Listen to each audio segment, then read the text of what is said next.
नमस्कार, मी नितेश. स्टॉक 28 मध्ये आपलं स्वागत आहे. पाहूयात शेअर मार्केटमधील काही ठळक घडामोडी. गुरुवारी मार्केट बंद झाल्यानंतर पुढील काही कंपन्यांबाबत अपडेट आलेले आहेत. त्याचा परिणाम आपल्याला शुक्रवारच्या ट्रेडिंग सत्रामध्ये दिसून येऊ शकतो. इंडियन हॉटेल्सने आपले तिमाही निकाल जाहीर केलेत. कंपनीच्या नफ्यात आणि उत्पन्नात वाढ झाली आहे. वार्षिक आधारावर कंपनीच्या एकत्रित नफ्यात 232% वाढ होऊन कंपनीचा नफा 167 कोटी रुपयांवरून 554.6 कोटी रुपयांवर पोहोचलाय. तर कंपनीचे उत्पन्न 1433 कोटी रुपयांवरून 1826 कोटी रुपयांवर पोहोचले. कंपनीच्या उत्पन्नात झालेली वाढ ही 27.4% इतकी आहे.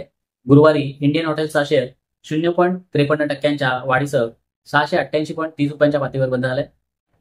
ल्युपिन फार्मास्युटिकल क्षेत्रातील कंपनी ल्युपिनने आपले तिमाही निकाल जाहीर केलेत.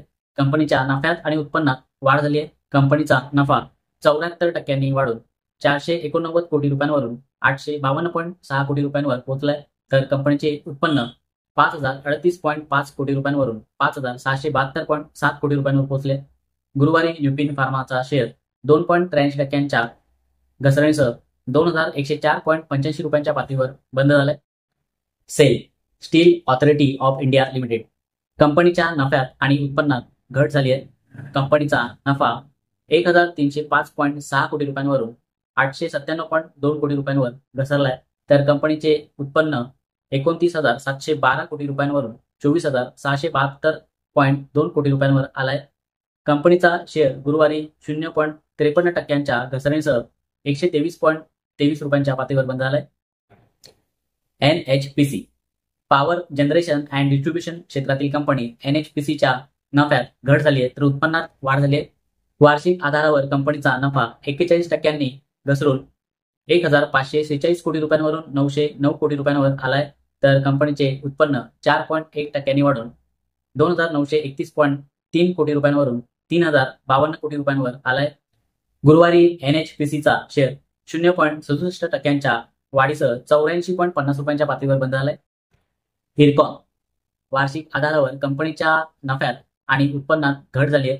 कंपनीचा नफा 251 कोटी रुपयांवरून 206 कोटी रुपयांवर घसरलाय. तर कंपनीचे उत्पन्न 3022 कोटी रुपयांवरून 2447 रुपयांवर आले. गुरुवारी इरकॉनचा शेअर 1.82% घसरणीसह 214.90 रुपयांच्या पातळीवर बंद झालाय. RVNL सरकारी कंपनी रेल विकास निगम लिमिटेडने आपले तिमाही निकाल जाहीर केलेत.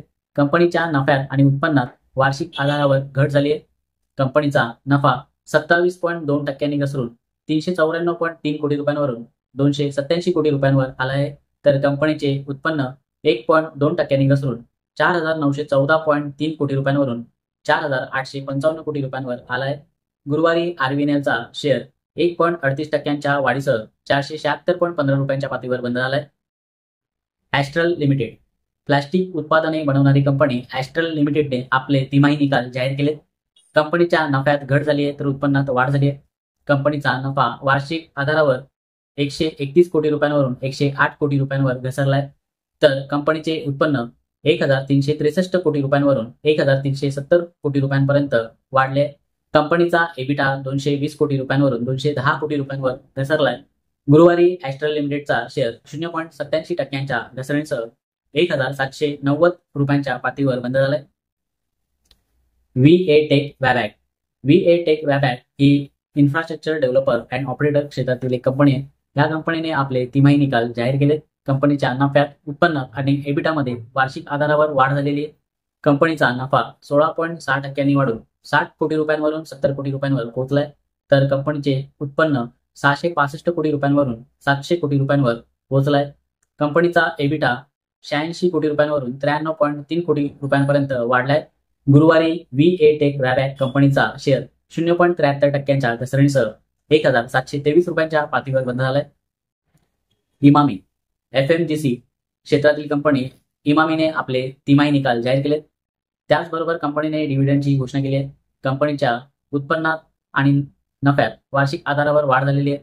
कंपनीचा नफा 19% वाढून 178.5 कोटी रुपयांवरून 212.7 कोटी रुपयांवर पोहोचलाय. तर कंपनीचे उत्पन्न 3% वाढून 865 कोटी रुपयांवरून 890.6 कोटी रुपयांवर पोहोचलाय. कंपनीने आपल्या गुंतवणूकदारांना प्रति शेअर 4 रुपयांचा इंटरिम डिव्हिडंड जाहीर केलाय. गुरुवारी इमामी लिमिटेडचा शेअर 1.55% घसरणीसह 674.90 रुपयांच्या पातळीवर बंद झालाय. इंडिया मेटल्स कंपनीच्या नफ्यात 40% वाढ होऊन कंपनीचा नफा 89.2 कोटी रुपयांवरून 125 कोटी रुपयांवर पोहोचलाय. तर कंपनीचे उत्पन्न 692 कोटी रुपयांवर स्थिर राहिले. गुरुवारी इंडिया मेटलचा शेअर 0.96% वाढीसह 722.10 रुपयांच्या पातळीवर बंद झालाय. ITD सिमेंटेशन कंपनीच्या एकत्रित नफ्यात वाढ झाली आहे. कंपनीचा एकत्रित नफा 53.6 कोटी रुपयांवरून 72 कोटी रुपयांवर पोहोचलाय. तर कंपनीचे एकत्रित उत्पन्न 1610.4 कोटी रुपयांवरून 1991 कोटी रुपयांवर पोहोचले. गुरुवारी ITD सिमेंटेशनचा शेअर 3.19% घसरणीसह 545.50 रुपयांच्या पातळीवर बंद झालाय. गुजरात पेट्रोनेट कंपनीच्या नफ्यात आणि उत्पन्नात घट झाली आहे. कंपनीचा नफा 590 कोटी रुपयांवरून 423 कोटी रुपयांवर घसरलाय. तर कंपनीचे उत्पन्न वार्षिक आधारावर 4,411 कोटी रुपयांवरून 4,159 कोटी रुपयांवर घसरले. गुरुवारी गुजरात पेट्रोनेटचा शेअर 1.41% वाढीसह 391 रुपयांच्या पातळीवर बंद झालाय. MQR फार्मास्युटिकल्स कंपनीच्या नफ्यात आणि उत्पन्नात वाढ झाली आहे. कंपनीचा नफा 38.2% वाढून 145.8 कोटी रुपयांवरून 202 कोटी रुपयांवर पोहोचलाय. तर कंपनीचे उत्पन्न 1,663 कोटी रुपयांवरून 2,002 कोटी रुपयांवर पोहोचलाय. सॅनोफी इंडिया कंपनीच्या नफ्यात आणि उत्पन्नात वार्षिक आधारावर वाढ झाली आहे. कंपनीचा नफा 80.6 कोटी रुपयांवरून 82.2 कोटी रुपयांवर पोहोचलाय. तर कंपनीचे उत्पन्न 490.7 कोटी रुपयांवरून 524 कोटी रुपयांवर पोहोचलाय. गुरुवारी सॅनोफी इंडियाचा शेअर 0.26% घसरणीसह 6,565.65 रुपयांच्या पातळीवर बंद झालाय. वेदांता वोडाफोन आयडियासह 13 कंपन्यांवर सुप्रीम कोर्टाचा मोठा निर्णय आलाय. 13 कंपन्यांना कस्टम ड्युटी थकबाकीच्या नोटिसा प्रकरणी निकाल देताना न्यायालयाने या नोटिसा योग्य असल्याचे घोषित केले आहे. यामध्ये 20 ते 23,000 कोटी रुपयांच्या थकबाकीची मागणी करण्यात आली आहे.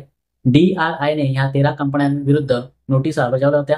त्यात Vedanta, Vodafone Idea, Adani enterprises, TVS motor company, Samsung India, Godrej and Boyce manufacturing, BSNL, Daikin, Sony India, Canon, Nikon India आणि याकूट डॅनॉन यांचा समावेश आहे.